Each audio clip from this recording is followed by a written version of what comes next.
سێرجی ماگنسکی لە ساڵی 2009دا لە مۆسکۆ گیانی دەزا. ئەو نزیکەی ساڵێک لە بەندیخانەدا بووە بەبێ ئەوەی ڕوبەڕووی دادگا بێتەوە. ئەو بە توهمەتی پلانژێڕی تۆمەتبار کرابوو، بەڵام پشتیوانەکانی دەڵێن کە لەلایەن رووسیاوە بە ئامانج گیراوە پاش ئاشکرابوونی دزینی 230 میلیۆن دلار لەلایەن کۆمەڵێک بەرپرسی باڵاوە کە ئەمەش لە ڕێگەی بەکارهێنانی کۆمەڵە کۆمپانیایە کە سەر بە سندوقی بەکارهێنانی هێرمنتێج کەپیتاڵن. یەکێک لە لێکۆڵینەوە سەربەخۆکانەوە ئاشکرا دەکات کە ئەو دووچاری ئەشکەجەدان بۆتەوە لەلایەن هەشت لە پاسەوانانی بەندیخانەکەەوە لە ڕۆژی مردنەکەیدا، بەڵام هیچ کەسێک تومەتبار نەکراوە. بەڕێوەبەری جێبەجەکاری هێرمنتێج کەپیتاڵ بیل براودەر سەرکەوتوانە خەباتی کردو بۆ واژۆکردن لەسەر یاسای ماگنسکی لە یاسای ئەمریکادا، هاوکات ئەوانەی بە ئامانج گرتبوو کە تێوەگرابوون لە سەختەکاری و گیانەدەستدانی سەرجی ماگنسکی. ئەو تێدەکۆشێت لە پێناو سازکردنی ڕێسای هاوشێوە کە لە بەریتانیادا پشتی پێدەبەسترێت.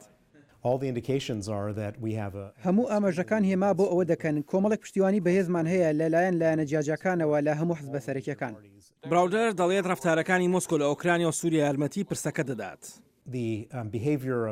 ڕەفتارەکانی رووسیا لەم 2 ساڵەی پێشودا شەرمەزارانە بووە بە ئەندازەیەک کە لە توانادا بووە کە بڕوا بێنێت بە دەسەڵاتی جێبەجێکردن کە ئەمە شتێکی ڕاستە و پێویستە بکرێت. پێشنیاز لەبارەی پێشنیاری یاسای ماگنسکی بەریتانیاەوە لە ئارادایە بۆ چاکسازیکردن لە بەشێکی بەرفراوانی ڕێساکەن کە داوای تاوانکاری دارایی بێڵ دەکات. ئەوەی کە بەدوایەوەن جێبەجێ بکرێ بەرفراوانکردنی تەوەری ئەو ڕێسایانەیە کە پەیوەندی بە ماگنسکیەوە هەیە کە ئاستێکی جیهانی پتر بەرفراوان وەربگرێت. هەموو کەسێک دەتوانێت بەدوای ئەو سەرەت و سامانە سەرکراوانەوە بێت بەپێی ئەم ڕێسای یاسایە پێشنیازکراوە.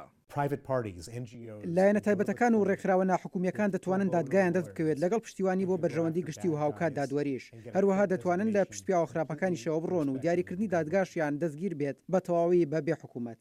لەندەن دووەمین خواستی ماڵی زۆرێک لەو کەمایەتی ڕووسیانەن کە لە یەکێتی سۆڤێتی جارانەوە هاتوون. هەندێک لەوانە تاوانبارن بە ئەنجامدانی پێشەلکاری دژی مافەکان و گەندەڵی. ئاژانسی تاوانی نیشتیمانی بە شێوەیەکی باش ئەوە دەخاتە ڕوو کە زیاتر لە 100 ملیارد جنێهی ئیسترلینی واتە 123 ملیارد دلار ساڵانە لە کاروباری داراییەکی گەندەڵە و لە بەریتانیاوە هەڵدەقوڵێت. وا بڕیارە لەم چەند هەفتەی داهاتوودا یاسادانەران دەنگ بدەن لەسەر چاکسازی پشتیوانانی ئەوە ڕایان وایە کە فشار لەسەر یەکێتی ئەوروپا بکرێت بۆ پشتبەستن بە یاساگەری هاوشێوە.